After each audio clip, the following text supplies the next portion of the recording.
और आज हम विपक्षी दलों, विशेष रूप से कांग्रेस, एनसीपी, उनके सहयोगी दलों के शर्मनाक दोहरे चरित्र को देश के सामने बताने के लिए आए हैं। This press conference is designed to expose the shameless double standards of the non-BJP opposition parties as far as reform in the farming sector is concerned. आज जो नरेंद्र मोदी की सरकार ने किया, यूपीए की 10 साल की सरकार में यही कर रहे थे, अपने राज्यों में कर रहे थे, बढ़ चढ़कर कर रहे थे। अभी मैं डॉक्यूमेंट दिखाऊंगा देश के सामने। लेकिन आज जब इनका राजनीतिक वजूद खत्म हो रहा है, ये बार बार चुनाव में हारते हैं, लोकसभा के चुनाव में, विधानसभा के चुनाव में, नगर निगम के चुनाव में, तो अपना वजूद, अस्तित्व बचाने के लिए किसी भी विरोधी आंदोलन में शामिल हो जाते हैं। मैं स्वीकार करूंगा कि किसान आंदोलन के नेता ने साफ साफ कहा है कि पॉलिटिकल लीडर्स हमारे मंच पे नहीं आए। उनकी इस भावनाओं का हम सम्मान करते हैं, लेकिन ये सभी कूद रहे हैं क्योंकि हमको भाजपा के विरोध करने, नरेंद्र मोदी जी का विरोध करने का एक और मौका मिल रहा है। भले ही जनता में कोई उनका वजूद नहीं है और कोई सुनवाई नहीं होती है। और ये सिर्फ किसान आंदोलन की बात नहीं है। अगर आप देखेंगे तो चाहे वो सीए का विषय हो या बाकी विषय हो या कभी शाहीन बाग का विषय हो या कोई और सुधार का विषय हो, कोई भी विषय हो तो ये खड़े हो जाते हैं। विरोध के लिए विरोध, opposing the Narendra Modi government for the sake of opposition, forgetting their own work and past in the past. तो आज हम आपके सामने कुछ सिलसिलेवार विषय को रखना चाहते हैं। ये देखिए, कांग्रेस पार्टी का 2019 के चुनाव का मैनिफेस्टो था। पूर्व में एक बार हल्की चर्चा हुई है। ये देखिए, इन्होंने साफ कहा है अपने पेज नंबर 17, अपने चुनाव घोषणा पर का point number 11, page number 17, point number 11, क्या कहा? Congress will repeal the agriculture produce market committee act and make trade in agriculture produce including exports and inter state trade free from all restriction. Congress party agriculture produce market act जो मंडी चलाते हैं उसको समाप्त करेगी और किसानों को अपने फसलों के आयात, निर्यात और व्यापार पर सारे बंधनों से मुक्त करेगी। अच्छा, कांग्रेस पार्टी की कभी कभी कलाबाजी समझनी चाहिए। मैंने अंग्रेजी पढ़ा, उसमें लिखा है कि हम रिपील करेंगे। जो हिंदी है उसमें लिखा हुआ है हम संशोधन करेंगे। ये देखिए, आज मैं चाहता हूं कि कांग्रेस पार्टी का दोहरा चेहरा देश के, ये उनके देखिए ओरिजिनल मैनिफेस्टो है उनके कांग्रेस पार्टी की, और इसमें मैंने अंग्रेजी पढ़ा, फिर पढ़ता हूं। मैंने पढ़ दिया, देखिए मैं अंग्रेजी पढ़ रहा हूं। Point number 11, page heading 7, agriculture farms and farm labour. Congress will repeal the agriculture produce market committee act and make trade in agriculture state free from all restrictions. ये अंग्रेजी है। हिंदी में देखिए, कांग्रेस कृषि उपज मंडी समितियों के अधिनियम में संशोधन करेगी। अब कांग्रेस पार्टी के लोग जो ड्राफ्ट करते हैं, रिपील और अमेंडमेंट में अंतर नहीं समझते हैं, तो लगता है उनको कुछ आउटसोर्स करना चाहिए ड्राफ्टिंग को। ये मैं जरूर कहना चाहूंगा। अगर हिंदी भी मान ले तो संशोधन के पक्ष में वो थे जो हमारी सरकार ने किया है। अब जरा आपको हम राहुल गांधी के कुछ वक्तव्य दिखाना चाहते हैं। हमने बार बार कहा था, ये देखिए 2013 में उन्होंने अपने सारे मुख्यमंत्रियों की बैठक बुलाई थी यूपीए की सरकार ने, और उसमें क्या था, farmers can sell directly in Congress rule states. ये राहुल गांधी ने अपने मुख्यमंत्रियों को निर्देश दिया था। Congress rule states will delist fruits and vegetables from the agriculture produce market committee by January 15 and will give free choice to farmers. तो 2013 में जब उनकी सरकार थी, राहुल गांधी ने बुलाया था ये बैठक। ये आपकी जानकारी में रहना बहुत जरूरी है। तो कांग्रेस पार्टी का इतिहास क्या रहा है ये मैंने आपको बताया, कुछ और बताऊंगा। अब जरा देश के वरिष्ठ नेता शरद पवार जी के बारे में कुछ चर्चा करने की इच्छा है, क्योंकि वो भी इसका विरोध कर रहे हैं।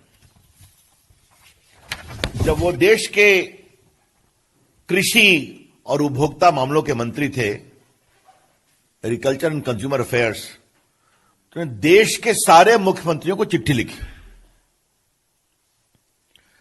अभी मैं आपको 2 चिट्ठी दिखाऊंगा जो उन्होंने 11 अगस्त 2010 को उस समय दिल्ली की मुख्यमंत्री शीला दीक्षित को लिखी, और फिर नवंबर में शिवराज सिंह चौहान को लिखी। देखिए, मैं एक पैराग्राफ पढ़ता हूं शरद पवार का। As you are aware, my dear Sheila ji, as you are aware, the agriculture sector needs well-functioning markets to drive growth, employment, and economic prosperity. This requires huge investment in market infrastructure, including cold chain.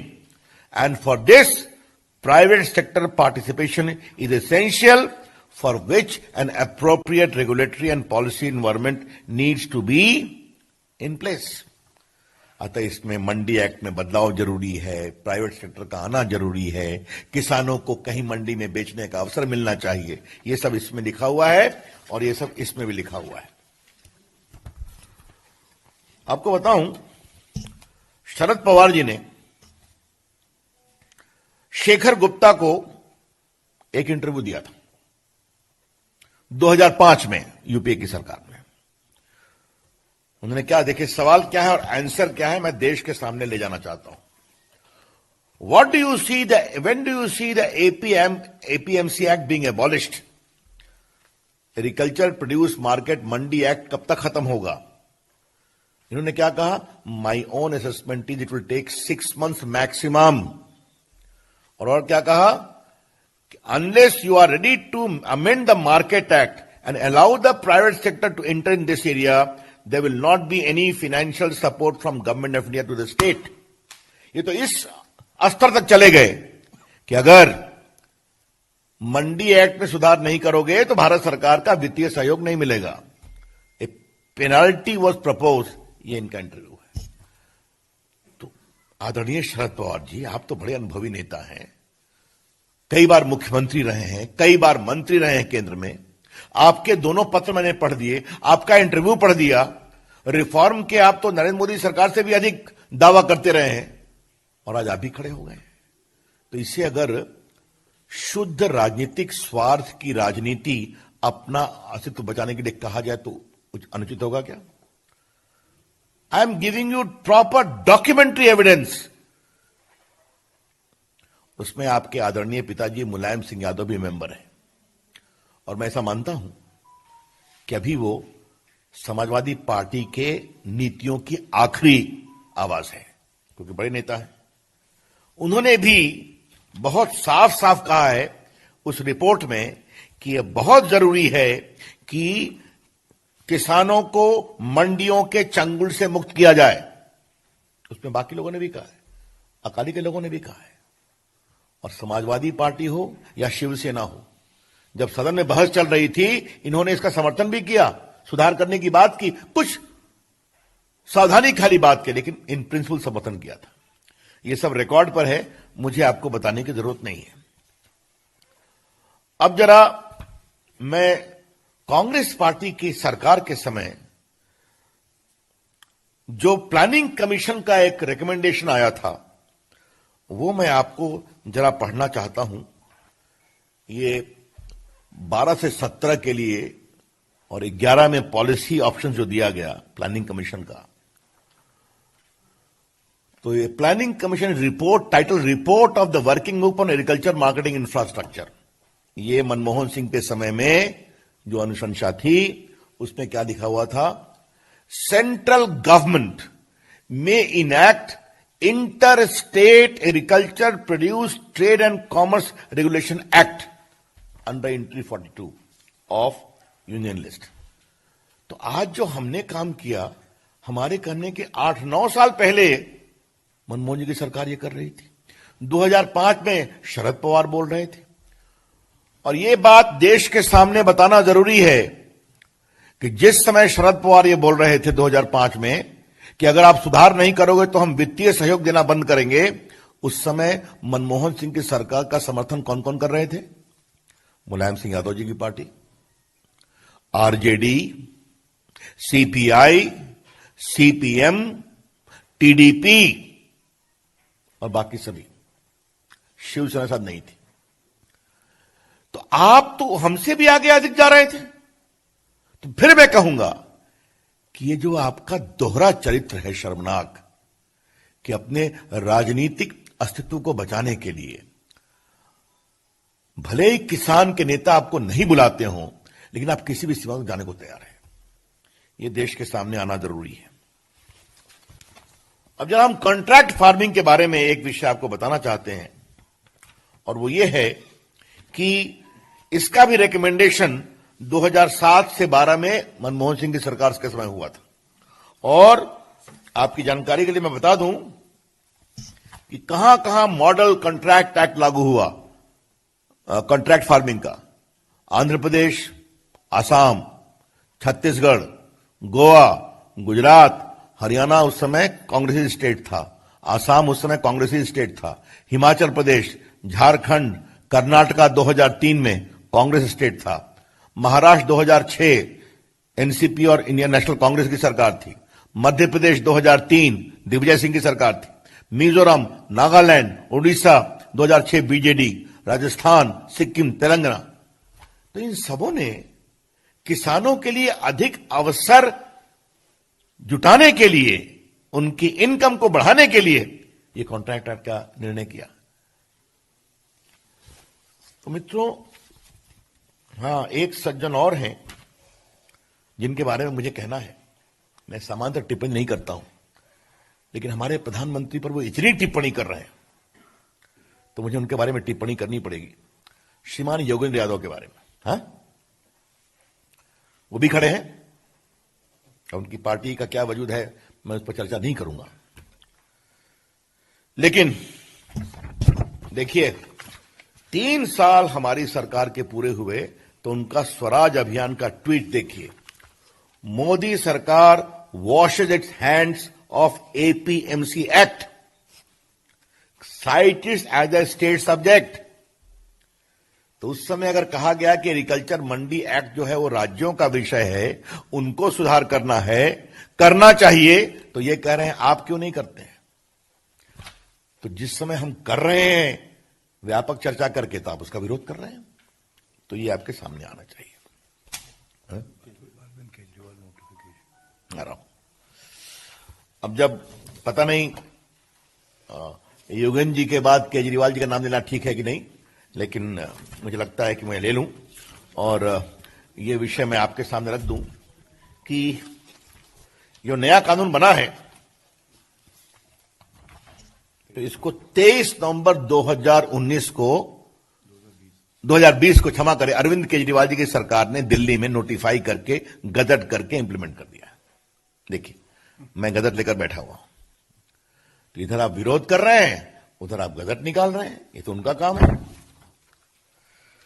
तो मैंने आपको विस्तार से बता दिया कि UPA सरकार के 10 साल में किसानों के सुधार पर मोदी सरकार के बराबर नहीं, कई बार तो कहा कि हम पेनाल्टी लगाएंगे अगर आप सुधार नहीं करेंगे। तब शरद पवार जी ने पत्र लिखा, मनमोहन सिंह प्रधानमंत्री है, प्लानिंग कमीशन ने पूरा विस्तृत पॉलिसी निर्देश दिया, उसको मालूम किया, कई कांग्रेस की सरकार ने इंप्लीमेंट किया।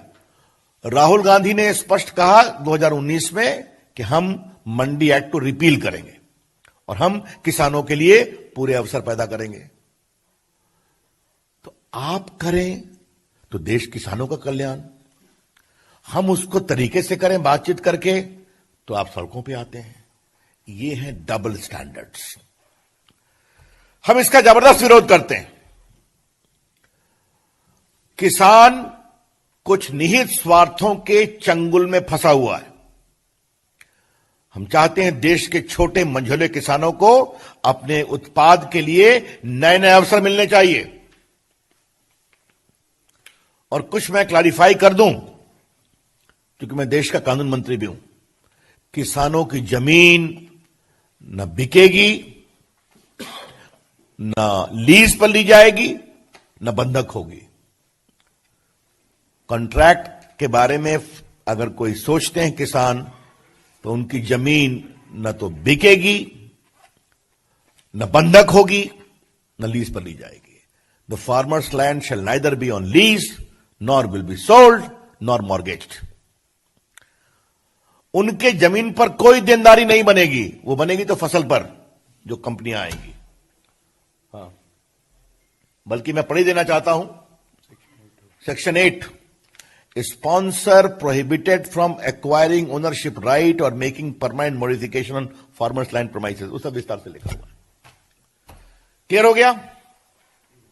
दूसरा, आज जो देश में छोटे किसान हैं, मंझोले किसान हैं, अगर वो समय के अनुसार बदलना चाहते हैं, उनके अवसर क्यों नहीं मिलना चाहिए? आईटी विभाग के रूप में मैं इस विषय को देखता हूं। हमने किसानों के लिए एक नेशनल एग्रीकल्चर मार्केट नेम बनाया है, समझे आप, जिस पर किसान अपने को रजिस्टर कर सकता है, अपनी फसल बेच सकता है। सिर्फ आपको मैं कुछ आंकड़े देता हूं और देश के सामने आपके माध्यम से आना बहुत जरूरी है। अभी तक 21 प्रदेशों में 1000 मंडियों ने रजिस्टर किया है नेम पर। 1000 mandis of 21 states have started functioning after being registered on National Agriculture Market Portal. कितने फार्मर हैं रजिस्टर्ड? 1,68,00,000। कितने ट्रेडर हैं? 1,51,000। ठीक है। और कितने का व्यापार हुआ है? 1,15,000 करोड़ रुपए का। तो आपने देखा, हमने किसानों को एक डिजिटल मंडी दी तो देश के तमाम मंडियां जुटी 1021 प्रदेशों में, 1,68,00,000 किसान जुटे और 1,15,000 का व्यापार किया है। आप अवसर देते हैं तो इस तरह से किसान उस अवसर के अनुसार अपनी इनकम को बढ़ाने के लिए और नए नए अवसर खोजता है। मैं सिर्फ आपको एक बात और बता के अपनी बात समाप्त करूंगा, बाकी तो सारे विषय आ गए हैं। ये हमने सिर्फ आपको 2 चीज मैं बता दूं। इस कानून के पारित होने के बाद भी हमने खरीफ में जो फसल होती है उसमें 6 फसलों के भुगतान के लिए हमने, और रबी में भी न्यूनतम बिल में वृद्धि की है। और ये चर्चा मैंने बाद में कई बार ट्वीट भी की है, शायद पीयूष जी ने भी किया है, लेकिन यहां आपको बताना जरूरी है कि अभी नवंबर के अंत तक धान के पैडी प्रोक्योरमेंट 318 लाख टन हुआ है, 60,000 करोड़ रुपए का। पैडी का प्रोक्योरमेंट जिसके एमएसपी आती है वो 318 लाख टन हुआ है, 60,000 करोड़ रुपए का। और इसमें से सिर्फ पंजाब ने 202.77 लाख टन का प्रोक्योरमेंट हुआ है, यानी 64%। तो अगर जरा भी हमारा मंडी खत्म करने का इरादा होता या एमएसपी को समाप्त करने का इरादा होता तो इतनी बड़ी खरीद होती क्या? तो ये सब बातें देश के सामने लाना बहुत जरूरी है। नरेंद्र मोदी जी की सरकार किसानों के हित के लिए समर्पित है। नरेंद्र मोदी जी की सरकार किसानों के लिए नए नए अवसर तलाश कर उनकी इनकम में और मजबूती करना चाहती है। नरेंद्र मोदी जी की सरकार देश के किसान और किसानी को अनावश्यक नियंत्रण से मुक्त करना चाहती है, जिसके कारण उनके विकास में परेशानी हुई है। हां, एक अंतिम बात मुझे लगा कि मैं आपके सामने रख ही दूं। बहुत चर्चा हो रही है, तो एक विषय पंजाब के नेता, बाकी लोग भी विरोध कर रहे हैं। ये देखिए, 8 मार्च 2019 को पंजाब के मुख्यमंत्री ने पेप्सी का एक बड़ा प्लांट इनॉग्रेट किया, आलू वगैरह सबके लिए, और 5,000 लोगों को नौकरी मिलेगी। तो अवसर के लिए आप आता है तो आप काम कर रहे हैं, हम बड़े बड़े अवसर की बात करते हैं तो आप विरोध कर रहे हैं। तो मित्रों, ये जितनी विपक्षी पार्टियां हैं, ये किसानों को भ्रमित कर रही हैं। इनका पूरा चेहरा शर्मनाक दोहरे चरित्र का है। Their entire approach is of shameful double standards. They are seeking to confuse based upon wrong facts.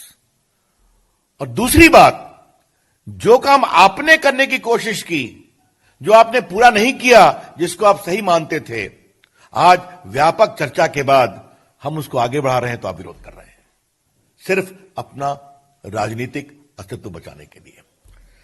हम उनके इन पूरी धारणा का पूरा विरोध करते हैं, उसकी भर्त्सना करते हैं, और देश का किसान सच्चाई को समझता है। धन्यवाद। I am open two questions now.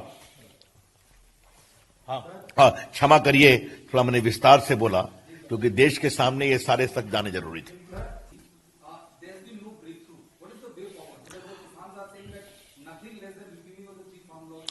देखिए, मैं उस चर्चा पर मेरा बोलना ठीक नहीं होगा, कि वो चर्चा सरकार के स्तर पर हो रही है, हमारे मंत्रीगण कर रहे हैं, तो इस विषय पर वो चर्चा करेंगे।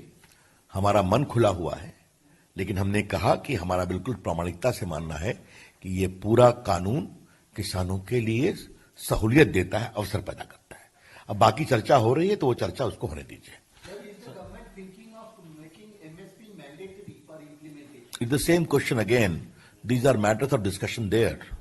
Here my press conference was substantially focused upon exposing the double standard, hypocrisy and duplicity of the opposition parties. Sanjay ji.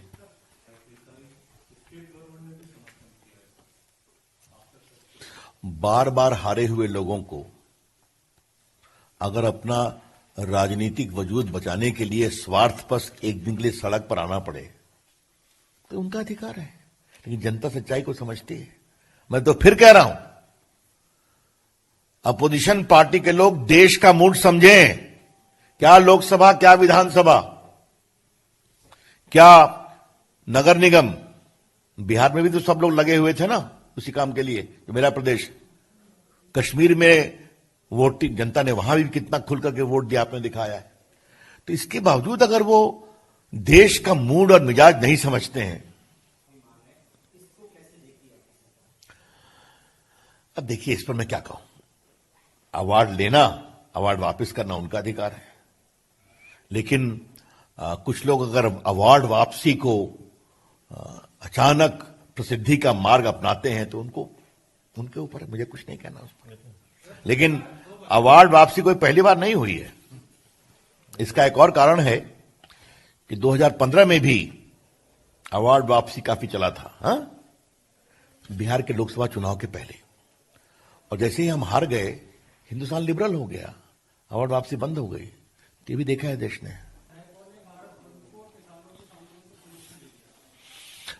वो हमारी बहुत ही अच्छी सहयोगी पार्टी है और उनके नेता हमारे सरकार में मंत्री हैं, हमारी उनसे बातचीत होती है। उसका उत्तर देने के लिए मुझे प्रेस की जरूरत नहीं है। किसने? चलिए, उस हमारे संगठन की बातचीत होती रहती है। और कोई सवाल? एक मिनट भैया।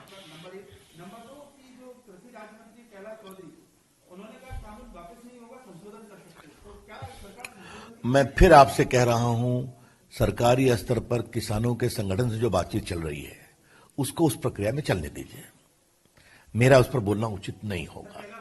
एक मैं आ रहा हूं, मेरे ख्याल में जो हमारे सचिव हैं कृषि विभाग के, उन्होंने 29 किसान यूनियनों से बात किया। उसके बाद जून में 708 वेबिनार की मीटिंग हुई, जिसमें 21,231 फार्मर आए थे। जुलाई 2020 में 873 वेबिनार मीटिंग हुई, जिसमें 26,196 फार्मर्स आए थे। सब हम डिटेल्स है।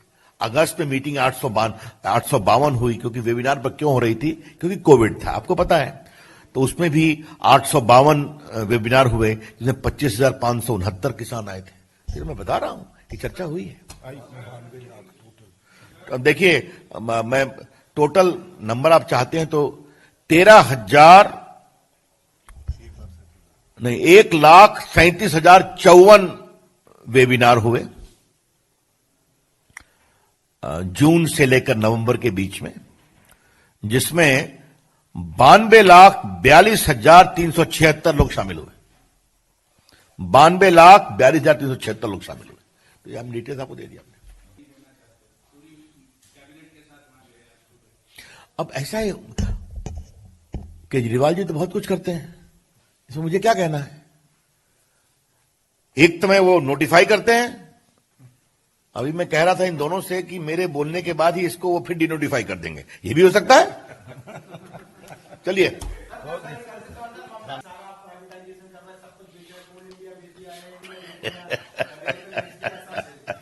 देखिए मैं क्या बोलूं, जैसे जैसे टीएम की साख गिर रही है, जैसे जैसे मंत्री वहां छोड़ रहे हैं, वैसे वैसे झूठे आरोपों का सिलसिला बढ़ रहा है।